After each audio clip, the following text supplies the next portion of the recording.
Bonsoir à tous et bienvenue dans cette nouvelle édition de votre journal local. Voici les titres de ce mercredi 1er février.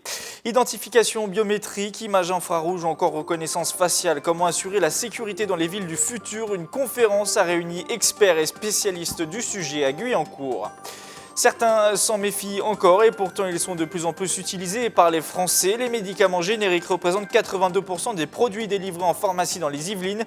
Une nouvelle campagne de communication vise à combattre les derniers freins à leur utilisation.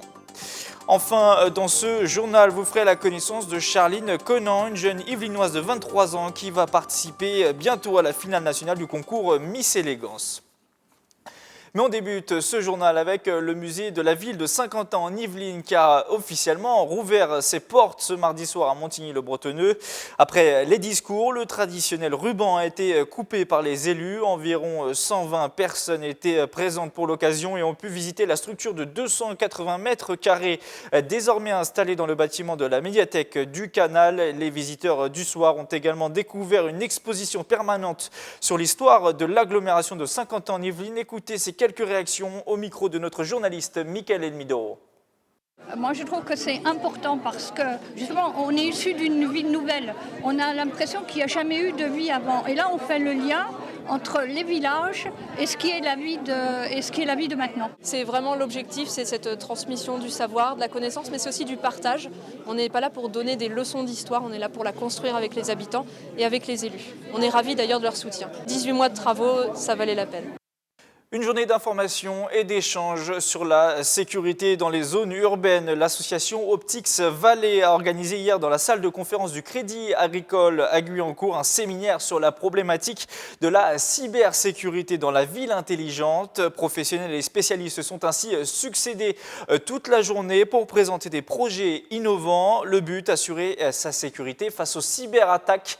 Reportage d'Osman Vanderde. Toute la journée, des directeurs d'entreprises de cybersécurité ont défilé au pupitre pour défendre leurs projets. Le but, améliorer la sécurité des entreprises. Selon une étude OpinionWay, 81% des sociétés françaises ont été visées par une cyberattaque en 2016. Pour Jonathan Bénet, l'un des organisateurs de l'événement, dans une ville intelligente, la cybersécurité est devenue incontournable. Au regard notamment de l'actualité, les actes terroristes de l'année 2015 en particulier, mais aussi et surtout parce que la sécurité constitue l'un des marchés applicatifs les plus intéressants et les plus dynamiques pour les technologies optiques et photoniques, dont Optics Valais se charge de l'animation de la filière. Donc ça nous paraissait assez naturel au regard de l'actualité et de ces opportunités de marché, d'exploiter et puis d'explorer la thématique à travers ce séminaire. Et pour lutter contre les actes malveillants, le public présent a pu découvrir des technologies infrarouges, des lasers accordables miniaturisés ou encore l'identification des individus par biométrie, des technologies qui ne sont pas encore en vente sur le marché. On le voit bien, demain, si la démocratie se fait par Internet au moment du vote, vous avez intérêt quand même à veiller à ce que ça se passe bien. Vous voyez bien la sécurité aussi pour les entreprises qui sont en concurrence. Bien entendu qu'il faut sécuriser un minimum de données. Donc c'est un marché qui monte très fortement, dans laquelle Saint-Quentin est très présent par ces entreprises. Dans les années à venir, le budget des entreprises consacré à la cybersécurité devrait atteindre 10%. D'autres séminaires seront organisés durant l'année 2017 à Saint-Quentin-en-Yvelines. C'est un outil qui devrait simplifier le travail de la justice. Depuis le 1er janvier, tous les actes d'une procédure en cours avec une juridiction administrative doivent être déposés via le site internet Télé-Recours. Son accès est pour l'instant réservé aux avocats et aux administrations, mais devrait bientôt s'ouvrir aux particuliers. Reportage d'Anne-Laure Languier. Plus de papier, plus de timbres, la justice se dématérialise. L'utilisation du site internet Télé-Recours est désormais obligatoire pour communiquer avec la juridiction administrative saisie. Toutes les pièces du dossier sont concernées depuis le dépôt de requête à la décision finale. Télé-Recours est la possibilité de saisir la juridiction administrative par voie dématérialisée, au lieu d'avoir à déposer un courrier, à l'affranchir, à faire des copies de documents. Il est possible, depuis le 1er janvier, de saisir les tribunaux administratifs, les cours administratifs d'appel et le Conseil d'État par un courrier électronique. Mais attention, seuls les avocats et les administrations concernées peuvent utiliser ce site, fermé pour l'instant aux particuliers. Cela permet pour la juridiction, mais comme pour les requérants, en tous les cas les avocats et tous les acteurs publics dont je parlais, des économies en termes de papier, en termes de frais d'affranchissement. Cette dématérialisation présente toutefois un avantage pour le particulier auteur de la requête, celui de fluidifier les échanges entre les parties et donc probablement de gagner du temps. Télérecours facilite le travail des juridictions et par là peut contribuer à la réduction des délais de jugement, délais qui sont eux-mêmes aujourd'hui maîtrisés devant l'ensemble des juridictions administratives, puisque aux 3 niveaux, le tribunal administratif en première instance, la cour administrative d'appel et le Conseil d'État en dernier ressort, les délais moyens sont partout inférieurs à 1 année. Les particuliers qui souhaitent se passer d'avocat doivent encore envoyer tous leurs documents par courrier, mais plus pour très longtemps. L'administration judiciaire devrait bientôt leur ouvrir l'accès au site. Ils se sont largement imposés dans la vie des Français avec le temps. Ce sont les médicaments génériques utilisés pour soigner les maux les plus bénins comme les maux les plus graves. Aujourd'hui, 8 Français sur 10 les utilisent et pour séduire les derniers récalcitrants. La Caisse primaire d'assurance maladie des Yvelines lance une opération de communication. Reportage de Mathilde Milly, Alice Deschamps et Pierrick Bouillon. Dérivé du médicament Princep, le générique pourtant 20 à 60% moins cher que le produit d'origine ne séduit pas encore tous les Français. Pharmaciens et médecins s'unissent à lever les derniers freins à la prise de ces médicaments. Le patient se rend compte que certains médicaments agissent autrement. Je prends l'exemple du paracétamol. En fonction de la manière dont il est administré, en comprimé, en gélule, en tout ce qu'on voudra, la vitesse à laquelle le médicament agit et la durée d'action varie d'une personne à une autre. Convaincre son patient de prendre un générique, lui apporter des informations précises, c'est le défi quotidien des professionnels de santé et de la campagne de promotion. Il faut que le pharmacien, le médecin soient déjà convaincus eux-mêmes que les produits sont similaires à 99% d'entre eux au médicament qui a fait ses preuves pendant 10 ans, qui est le médicament Princeps. Pour les aider, une campagne publicitaire vient consolider la confiance et la connaissance de ces médicaments.